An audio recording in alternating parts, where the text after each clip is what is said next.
AskReddit by journalist Huff 1453. What secrets men really don't want women to know? Wouldn't you like to know whether boy? Where are your parents? Moon's haunted. You are not supposed to share actual secrets. Bunch of snitches on this thread. Yeah, truly disgusting behavior. I've reported all of them to the council. We'll see what happens. Nice try, lady.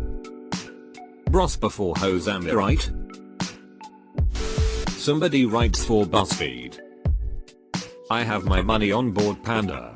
Anyone can write for Bored Panda if they are stupid enough. We keep a spare quarter taped to the backside of our nutsack just in case. Just in case we need to make an impromptu trip to LD. How big 6 inches really is.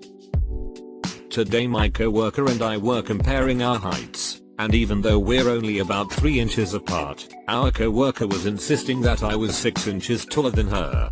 I told him that insisting that 3 inches was actually 6 was such a guy move, and then everyone was yelling for a while. We have to get our foreskin trimmed every 2 weeks or it will seal closed and our bladder will burst. Not totally true. My husband said trimming isn't necessary if he has sex every night semicolon. That your words hurt. I don't remember what yesterday's wordle was, but I remember Jane saying I was stupid back in 7th grade.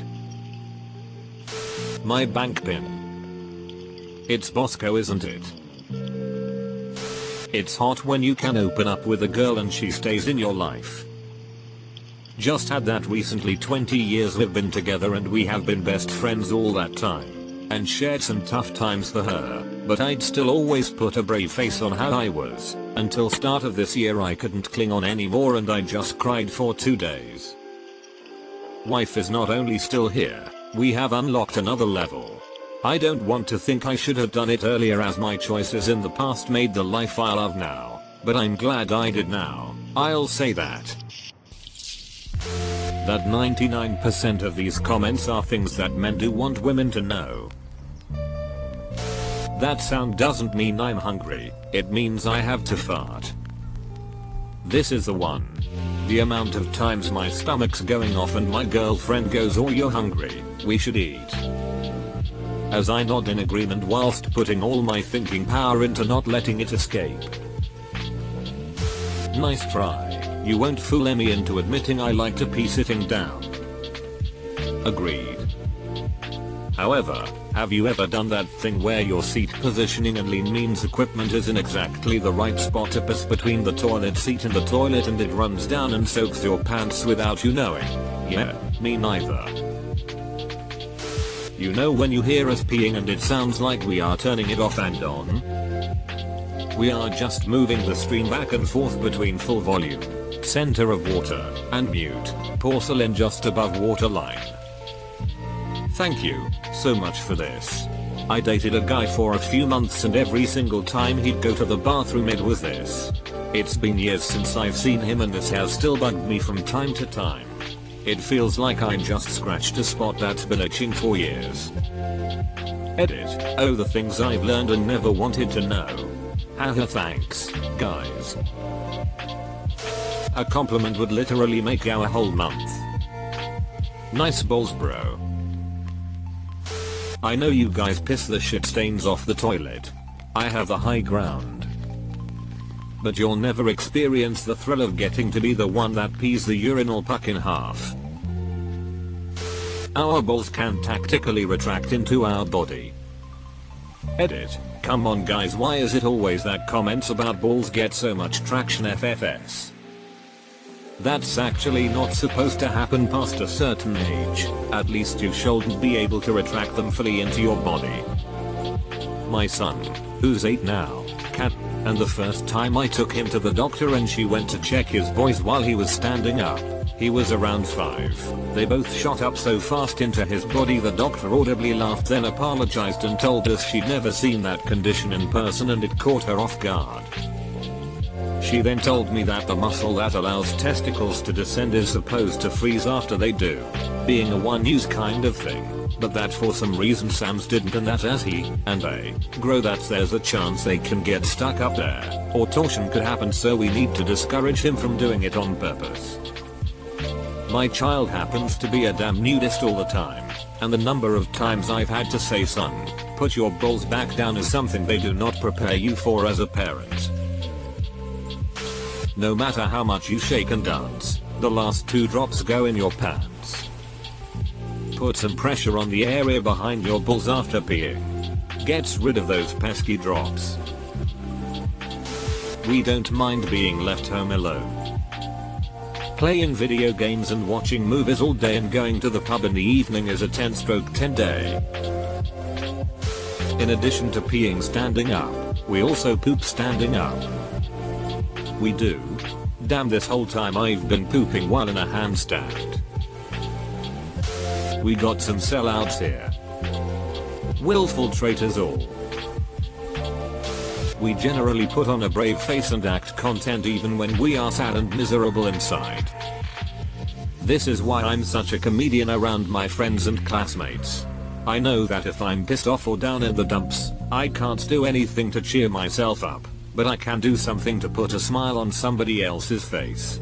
It makes my day seeing people smile because of my jokes. I, a male, was expecting to see actual secrets.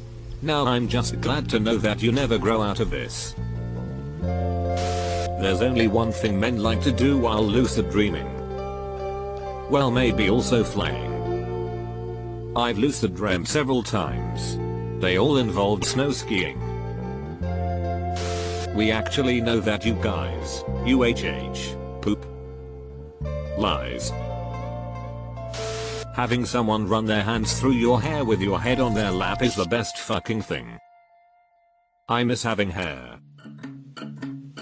When you tell us you want us to be more open and vulnerable with you, mean it. Nothing hurts worse than being begged to open up, but the moment we do, you panic and shut down and tell us to man up. Men need to have partners who allow them to feel safe and not judged. It makes the world of difference to know we can be vulnerable and don't always have to be strong. I try to always be supportive of my BF. I still remember one of the first times he cried in front of me within the first 2 years of our relationship, and I don't mean this to be dramatic, but I felt honored. Like it was just one of those moments where I knew our relationship was for the long haul because we created such an open environment for each other. I of course felt bad for what he was going through in that moment, but I was glad he was comfortable enough with me to really express his feelings. I hope more guys find supportive people who understand we all go through shit and have emotions about it. Does not have to be SOS, even just a really good friend. When they ask what we are thinking, it really is nothing. The inner machinations of my mind are an enigma. Milk carton spills. Mansplaining, a short for man explaining.